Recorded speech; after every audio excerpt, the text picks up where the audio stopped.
Hello friends, আমি আজকে তোমাদের সাথে বেগুন ভাজার একটা ট্রিক শেয়ার করব। প্রথমেই কড়াইতে তেল গরম করে নিলাম। বেগুনগুলো গোল করে কেটে তাতে নুন, হলুদ আর সামান্য চিনি মাখিয়ে রেখেছি।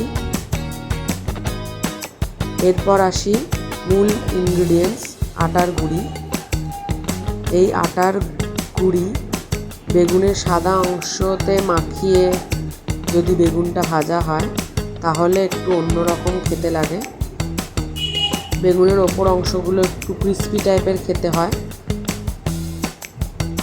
নর্মাল বেগুন ভাজা তো আমরা অনেকেই খেয়েছি, তো এইভাবে একটু বেগুন ভাজলে অন্যরকম লাগবে।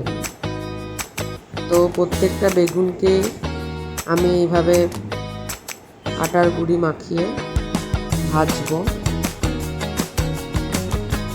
যারা যারা এখনও এরকমভাবে বেগুন ভাজা করে ট্রাই করোনি তারা ট্রাই করতে পারো। আমার ভিডিওটা ভালো লেগে থাকলে লাইক, কমেন্ট অ্যান্ড সাবস্ক্রাইব করে দিও। আজকে এই পর্যন্তই। পরবর্তী আবার অন্য ভিডিওতে আসবো আর তোমাদের সাথে শেয়ার করব।